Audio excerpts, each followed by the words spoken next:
de la Junta de Usuarios de Agua. También en Arequipa, como en otras regiones del país, se anuncian medidas de fuerza con bloqueos de carretera de los transportistas de carga pesada. En Arequipa, sobre todo, en esa magnitud de la protesta. Pero estamos viendo o escuchamos ayer a un presidente como Pedro Castillo que ratifica su discurso de trabajar por el pueblo porque solamente el pueblo salvará al pueblo. ¿Cómo interpreta usted este panorama político? Bueno, empezando por lo último, Pedro, definitivamente ese es el mantra populista que hay en el mundo, ¿no? Argumentar de que es en nombre del pueblo que se hacen las obras, que se realizan las acciones, que se toman las decisiones, es un estándar en el mundo. Lamentablemente en el Perú, en estos momentos, no existe una oposición consistente que desenmascare al presidente de la República. Y esa oposición consistente está ubicada en el Congreso. Cuando se juntan los tres jinetes del apocalipsis, la corrupción, la incompetencia y la ilegitimidad política, por el respaldo que tiene el presidente tan bajo en estos momentos, lo que corresponde es un gran papel ¿de quién? De aquella institución que con el aval constitucional puede solucionar ese problema. Ese es el Congreso de la República. Pero si tenemos un Congreso mediocre, un Congreso cuya mayoría oficialista está construida sobre la base del otorgamiento de prebendas, de obras, es decir, comprada, entre comillas. Y por otro lado, sin un solo líder, ni uno de los 130, que sea capaz de estructurar una oposición consistente, pues simplemente viene el desmadre. El presidente hace lo que quiere porque sabe que al otro lado no hay quien le pueda parar ese ímpetu de una manera formal y constitucional. Claro, al presidente quizá no lo pueden apagar desde el Parlamento, pero a la clase social sí lo puede hacer. Y le mencioné también... ¿Qué es lo que va a pasar? ¿Qué es lo que va a pasar? No tengan ninguna duda, Pedro. Es lo que va a pasar y va a arrastrar al Congreso también. Claro, están mencionando, por ejemplo, entre los básicamente, argumento principal para retomar esta crisis social de huelgas, incumplimiento de los compromisos del gobierno. Y no hablamos de promesas de campaña. Hablamos del manejo de crisis en protestas anteriores con acuerdos suscritos para que eso se implementen en el más breve plazo con compromisos por plazos que firmó el propio gobierno, que asumió ante la clase trabajadora, ante los gremios de agrarios, de transportistas o aquellos que se sentaron a conversar con los representantes del Estado. Y estos acuerdos no se cumplieron. ¿Cuál cree usted que es el principal problema dentro de esos procesos de negociación para solucionar crisis sociales en el país en estos momentos?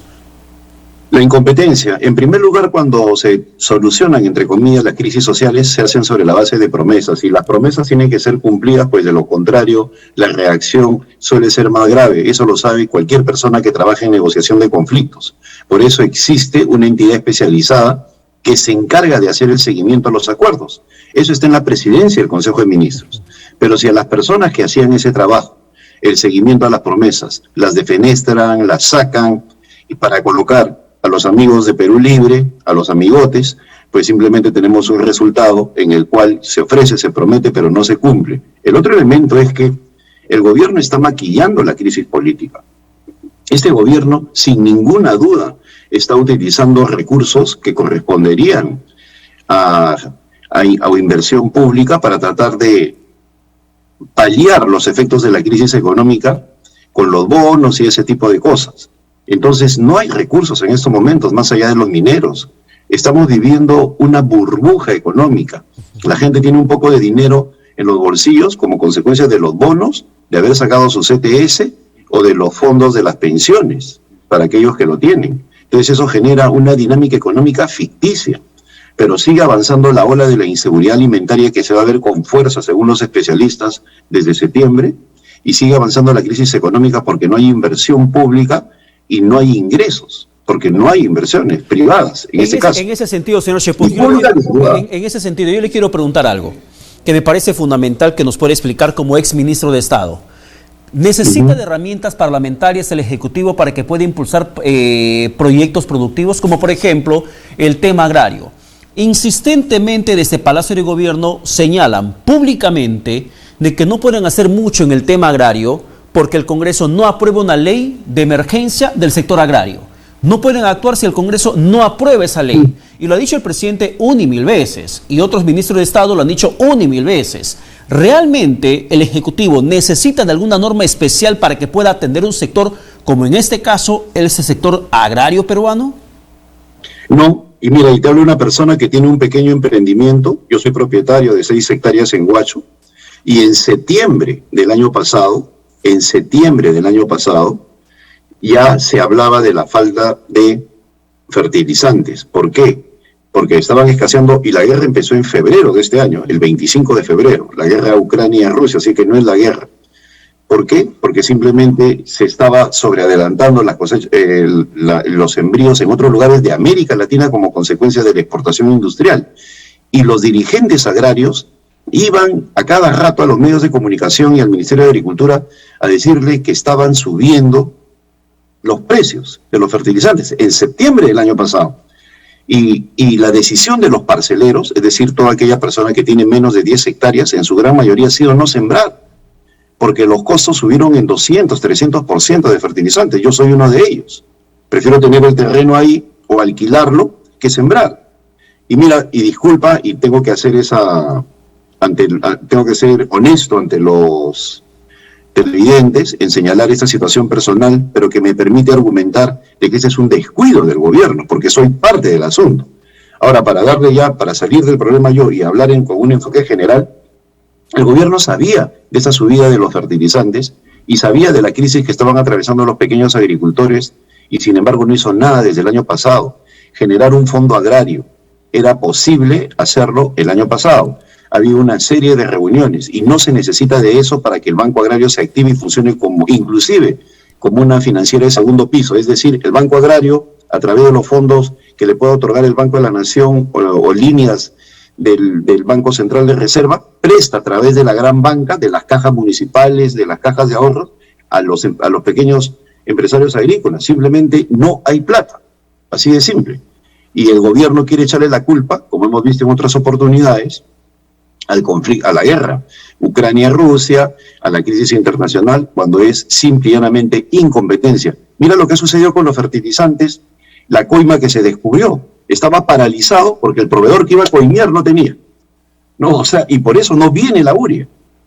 No, es increíble. Lo mismo sucedió durante la época de Vizcarra con las plantas de oxígeno. Como querían comprarle a un coimero, no compraban para el resto. Por eso me parece increíble que la gente se tome fotos con un genocida como Vizcarra, un corrupto como Vizcarra, cuando todo lo que hizo durante su gestión en materia de salud fue terrible. Pero volviendo al tema agrícola, lamentablemente acá hay mucho de incompetencia y corrupción. Claro, y más aún cuando se trata de políticas públicas que el gobierno directamente tendría que manejar. ¿Cómo percibir este escenario de la seguridad alimentaria? Porque muchos se resisten a hablar de una hambruna, porque alimentos habrán. No es que se va a eliminar toda cosecha, toda siembra de alimentos, sino que habrá, pero no quizás en la magnitud, si es que no se toman medidas adecuadas dentro de cada gobierno. ¿Cómo percibe este escenario de seguridad alimentaria en el país en los siguientes meses? En primer lugar, la seguridad alimentaria, ese problema ya ha habido antes en el Perú, significa, para poder paliarla, para poder enfrentarla, cambio de dieta. En el Perú ha habido épocas, en la época de Alan García y durante el gobierno militar, en que la gente comía todos los días machas, por ejemplo, o en lugar de papa camote durante todo un año, o en lugar de reses, ballena, ¿no? O sea, ha habido épocas así en la historia del Perú reciente, de los últimos 50 años. Pero hoy día no tenemos absolutamente nada de eso. El crecimiento urbano ha hecho que ese cordón, en este caso específico de Lima, agrícola que tenía Lima, para satisfacer sus necesidades, ya no exista. Por lo tanto, la provisión alimentaria de Lima viene de lugares como Junín, Huánuco, Pasco, ¿no? Y por el norte viene de las provincias de Lima, de Ancash y por el sur de Ica. Pero hoy en día no se está sembrando en esos lugares. Entonces, definitivamente va a haber un cambio en la dieta. De repente van a querer que se coma arroz solamente todos los días con huevo, ¿no? Pero ya también anunció los empresarios avicultores, que inclusive en términos de huevos por la falta de maíz ha habido un 20% menos de producción ahora y va a seguir bajando.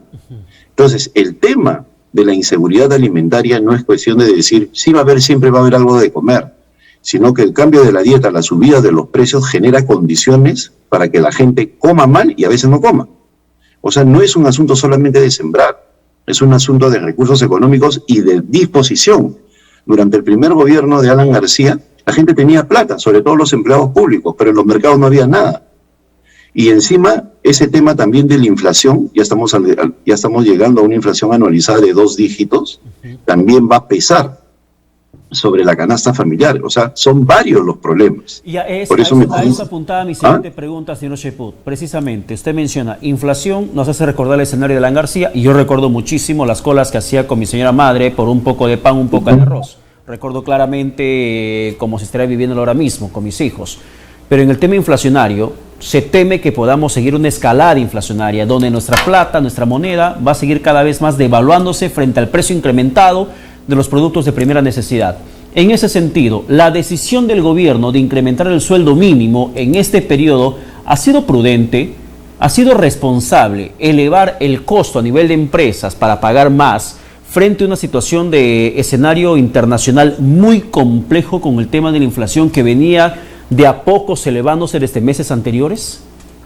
Estimado Pedro, en el caso de la mediana y gran empresa, el sueldo mínimo que pagaban a sus trabajadores ya estaba por encima de lo planteado por el gobierno. Esto ha afectado solamente a las micro y pequeñas empresas, no a la mediana y gran empresa. En la mediana y gran empresa, un sueldo mínimo oscila entre 1.400 y 2.000 soles por la propia productividad empresarial.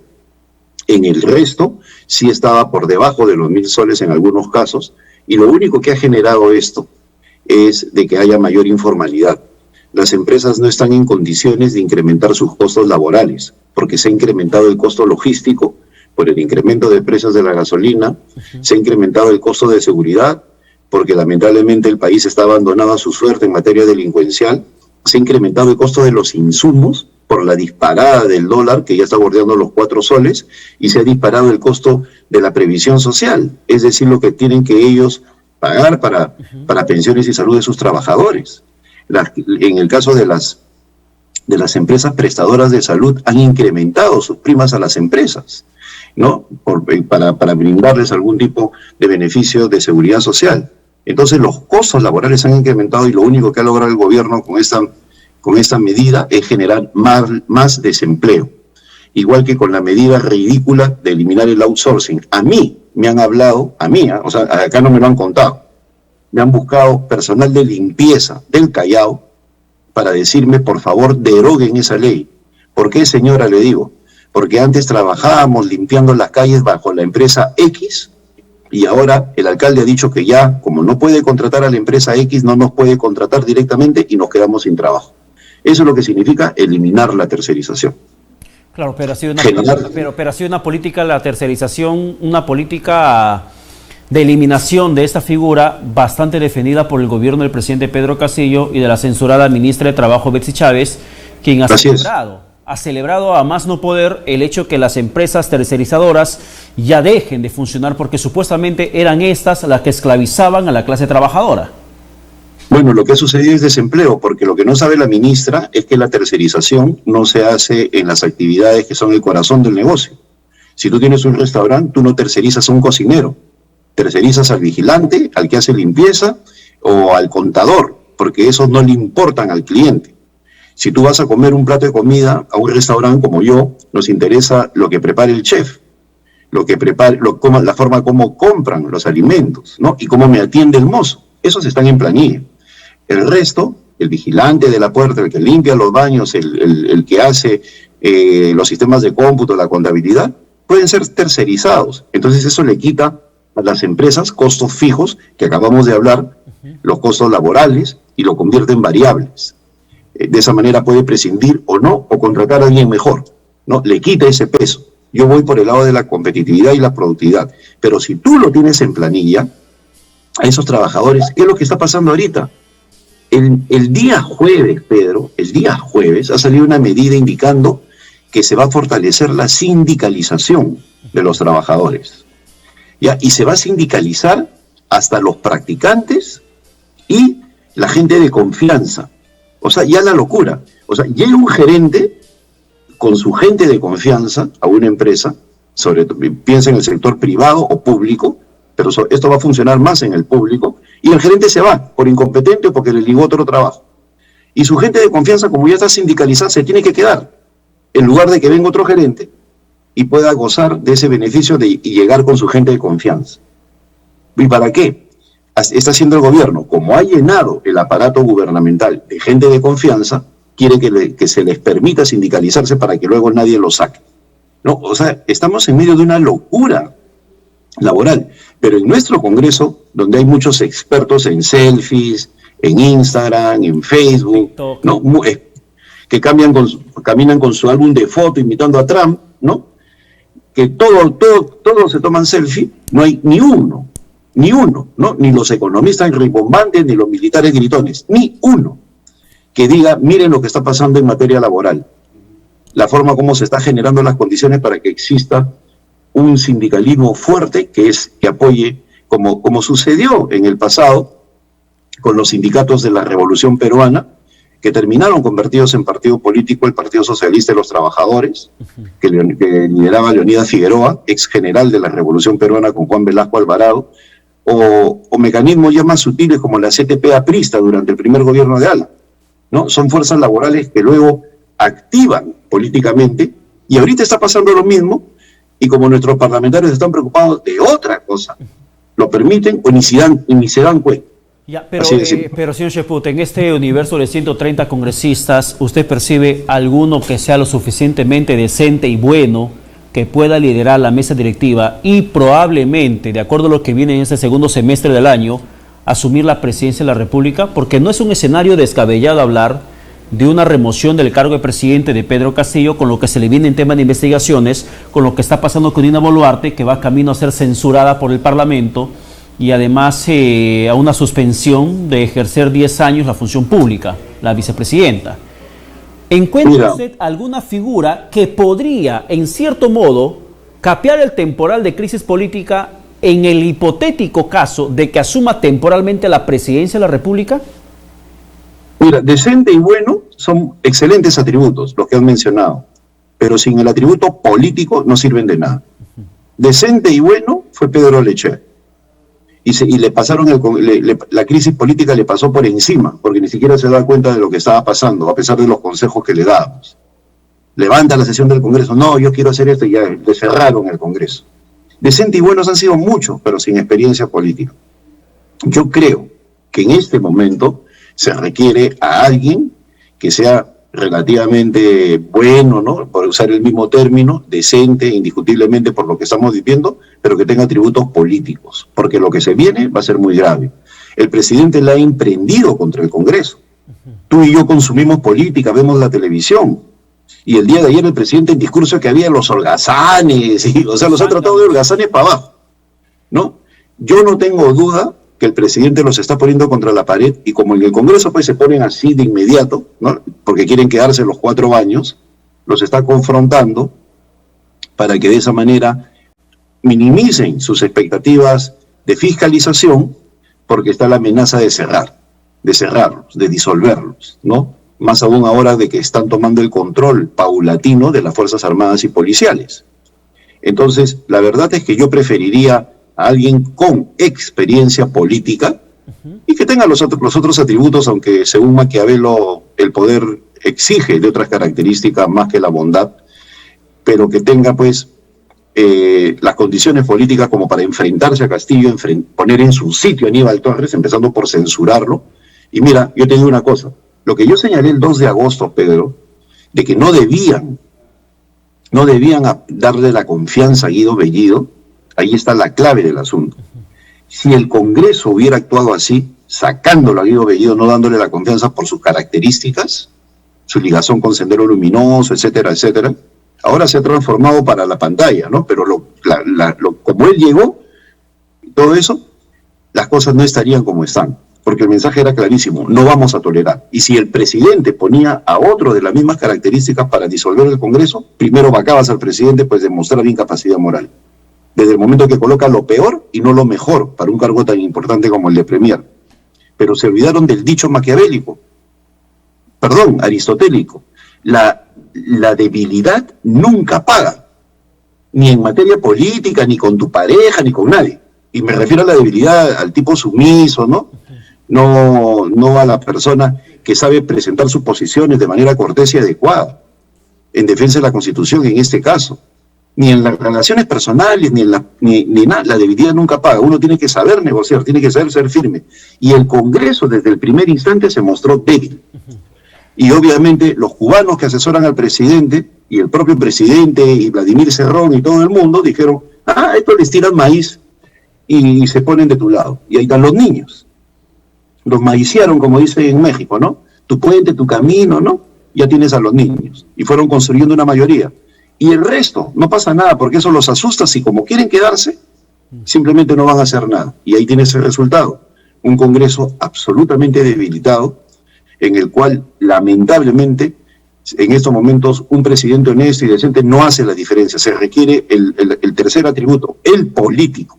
Ya, y en ese sentido, para ir cerrando, que el tiempo nos ha ganado, Gladys Echaíz podría ser una buena opción, porque entendemos una vez más, le reitero el contexto de la pregunta, estaríamos eligiendo un presidente de mesa directiva del Parlamento, no solo para que conduzca el periodo parlamentario legislativo que le corresponda, sino además probablemente, en un escenario tan convulsivo como el nuestro, la presidencia de la República de manera temporal por una posible remoción de Castillo y de Dina Boluarte. ¿Gladys Echaíz podría ser una alternativa? No, ella sería una excelente presidenta del Poder Judicial o una gran fiscal de la Nación. Yo, por las declaraciones de ayer, no le veo el componente político. Y si quisiera ser presidenta política del Congreso, pues se hubiera quedado en la bancada y hubiera tejido las alianzas necesarias y se hubiera sentado con César Acuña para ser la candidata, en lugar de renegar desde el primer día, igual que Roberto Quiabra de la bancada. ¿Cómo pretenden, pues? O sea, esa ya es la antítesis política. ¿Quiere ser presidente del Congreso? Y uno llama, las congresistas de provincia solamente se dedican a esto y al otro. Y la otra persona dice, reniega de su bancada. ¿Así quieren ser presidentes del Congreso? Es al revés. Mira, cuando yo me enfrentaba al presidente Alan García en su segundo gobierno, y como me habían liquidado de los medios, tenía un blog, en esa época los blogs estaban de moda, un blog furibundo. ¿Acaso Alan García me persiguió? Me dio una lección de política, me llevó a hablar para traerme a su lado o para intentar hacerlo. Conversamos. Hoy día, en lugar de empujar al despeñadero, a Acuña, hay que traerlo al sector democrático y conversar. Pero ¿quién es ese líder de la oposición con esas características de decir, dejamos una alianza en lugar de estar cuestionando? Lo único que están haciendo, y esto lo conversaba con Víctor Andrés Ponce, del Montonero, es empujarlo a que se vaya al otro lado. Ese es el gran problema cuando no hay criterio político. El gran problema. En lugar de hacer gran política y traer al enemigo, y hay ejemplos infinitos en el mundo, Churchill con Stalin, Mao Zedong con Chiang Kai-shek para enfrentar a Japón, ¿no? Enemigo mortal, Chiang Kai-shek, de Mao Zedong, mortales en la guerra de la Revolución China. Pero cuando viene Japón, ok, hermano, nos juntamos contra este. Pero acá no, acá lo empujas y no hacen política para tejer alianzas. La política peruana, Pedro, se ha convertido en un escenario de un muladar de Twitter donde descalifican a quien piensa desigual, etcétera, etcétera, y genera rencores y desazones que nunca se ha visto. Entonces, el político tiene que imponerse. Y para lo que se viene, efectivamente, yo coincido contigo, puede ser presidente del Perú, pero por eso mismo, pues, porque va a conducir unas elecciones gravitantes, difíciles, con el lagarto afuera moviendo su cola y con Pedro Castillo, eventualmente defenestrado y con la gente movilizada en las calles, necesitas características políticas. Pues. Alguien que tenga buena capacidad de liderazgo, que honestamente en este Parlamento va a ser muy complicado poder encontrarlo. Señor Cheput, muchas gracias, que tenga buen domingo. Muchas gracias a ti, Pedro, muy buenos días, gracias. Buenos días. No hay tiempo para más, gracias por la sintonía, se quedan con Presente y Futuro con Johan Ramírez y siguen la cobertura, la sintonía de Vez Cable. Chao.